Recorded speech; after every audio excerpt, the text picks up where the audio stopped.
Justin, will we get a debutant this week, or perhaps any other significant ins?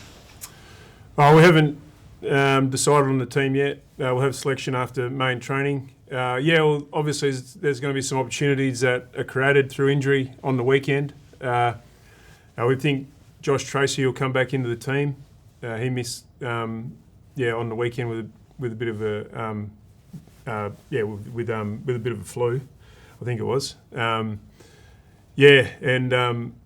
just have to weigh that up. I'm not going to declare a debutant just yet. I believe you're talking about Nathan O'Driscoll. We've been happy with his form and his progression, and we'll just have to weigh up whether he's ready. Well, it'd be big shoes to fill, but I know it's near on mission impossible. But how do you replace Nat Fox? Yeah, we'll probably just give more game time to our mids. That's probably the strategy we've used in the past. We've played 5 mids, and one of them has been pushed out to a wing. So, yeah, the obvious option there is just to play the 4 mids as insiders, and find another winger. But there's, if we brought another inside mid in, we're happy with them playing wing as well. So we'll just have to weigh that up, what best suits us this weekend. Is the toughest task possibly replacing Alex Pearce with the potential that Richmond have to score highly? Yeah, it is. They've got some height down there. They've been playing 3 talls with Rewalt, Chol and Lynch at times. So, Pearce is going to be a big loss for us. But, we feel like we can cover him. It's just, we're going to have to be at our best defensively to support our key backs. I'll pass on to Chatters. Hey, g'day, JL. It's Chatters here. I just wanted to ask about 8th spot. It seems like everyone's just falling over at the moment and no one's really grasping it. How do you view that fight for 8th spot at the moment? I can only really speak on our side of things. Yeah, we just haven't been good enough against the better sides. I thought on the weekend, the last 2 weeks have been disappointing. I think on the weekend there were some better signs. We just didn't maximise the momentum maximise our momentum on the scoreboard. In particular, the first 45 minutes of the game. It's it. Yeah, it's whoever wants it, it's still up for grabs. So we just need to focus on us and get our footy in order and put in a more complete 4-quarter performance. How much are you using the potential to play finals as a bit of a carrot to players? Do you mention it to them, or how do you go about that? We briefly talk about the opportunity in front of us, and finals is a part of that. But if you get caught thinking about that too much, you lose focus of what you need to actually get done. So, as a coaching group and as a coach in particular, I focus largely on what we need to actually do rather than the outcomes. And really focus the players in on the process, and I think that's proven over many years to be the right way to go about it. Yeah. Something that a lot of fans are talking about, they're wondering what's happened with Rhyce Conker, and I guess some of the theories out there is that he's not playing because it would have triggered a contract extension. Can you just clear up what's going on there? Well, it's just a totally inaccurate assumption and rumour. If that was the case and we weren't playing him because of a trigger, we wouldn't have played him as a sub against Essendon and him not get on the ground. So I'm really offended by whoever's saying that. It's totally inaccurate. Rhyce is really clear on what he needs to do to earn a spot in the team, and he hasn't been able to do that consistently enough to earn his spot back in the side. So that's where it sits. And just in terms of his potential future at the club, where do you see that sitting at the moment? Yeah, well, like a lot of decisions we made at the end of the year. It's not really for me to comment on his future right now. The club and him will have a discussion when the season's done. Yeah, cool. Thanks for that. I'll pass it on. Thanks, mate. G'day, Justin. Braden from the West. G'day, mate. Can you just explain, please, the quarantine situation players are in at the moment, and given you don't travel again till the final round, does that mean that once their 14 days are done, that your Waffle players could go back to Peel and finish the season there? Yes, that's correct. Yep.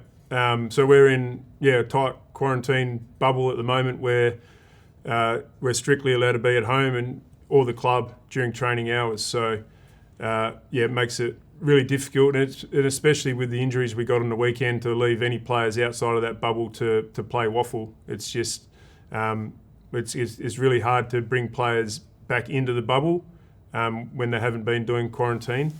So we've had to bring majority of our squad into the bubble. So that means Peel will be limited with some numbers this weekend, and unfortunately, that's just the way it is at the moment. But that quarantine bubble finishes after the Brisbane game. And so there's a few injured players you've left outside that as well, are there? Yeah, there is. We've left a physio, a doctor, and our long-term injured players. Just our injured players outside of the squad. Yeah. Just on last week's game, what did you make of the outcome with Lance Franklin and his elbow on Luke Ryan? Well, it's not really for me to comment on match review panel. I think the sanction he ended up getting is in line with some of the other incidents this year, from my understanding. So I'll accept that. And what about the tackles where a player's head hits the ground and gets concussed? Did you understand that rule? Was it your understanding this season that if you concuss someone that you're responsible? Well, I think that's pretty much the precedence that has been set. Yeah, and I feel like the umpires have been really red hot on dangerous tackles this year, and in particular the last 2 or 3 weeks. Yep. Thanks.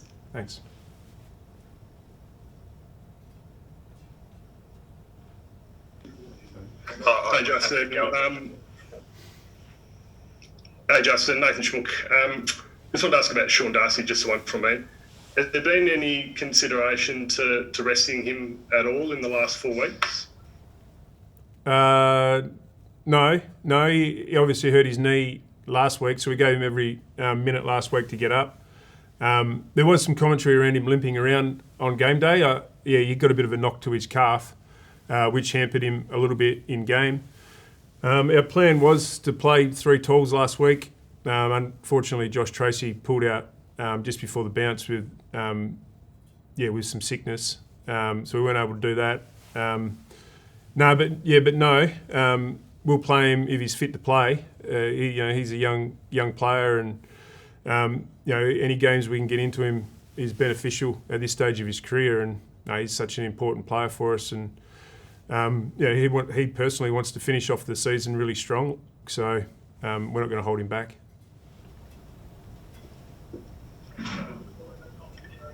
Justin, you mentioned opportunity.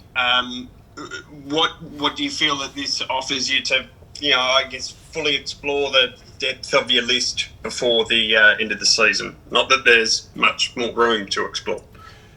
I mean, opportunities happen in all different ways for players to come in and play games. It's not just an opportunity for us to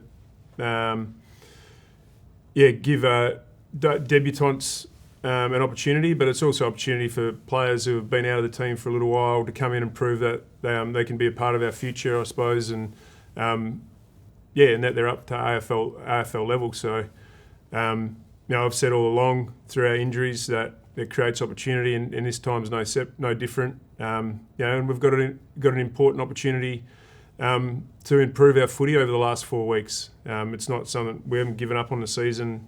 We feel like we can get back to playing our best, and we're going to need to this week. Is there any update on Luke Valenti? No, there isn't. He's still at home with his family, and we'll get him back to the club when he's ready. We'll see the retro strip. So, have you got your eye on any retro coaching kit? Who do you aspire to from yesteryear? No, I might have to dig some up. Some of the Jared Neesham's old stuff I might go around and see if I can get some off him. Not that I'm allowed to go around to his house, but I might get him to send some in for me in the box on the weekend. Very nice. And Joe, I just wanted to ask about Richmond. How different is it preparing for them without Dustin Martin? Well, I think they play a similar structure. They just replace personnel, so we'll treat it similarly. Clearly he's one of the best players in the comp, so it takes a lot of planning up. But we'll treat them the same. They've still got a lot of dangerous players in their team and players who can fill that role. So we'll prepare pretty similarly.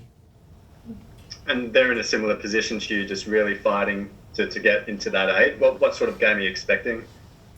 I expect Richmond at their best. We always prepare for the opposition to be at their best. I just expect a really intense, fierce contest. So I'm looking forward to Sunday.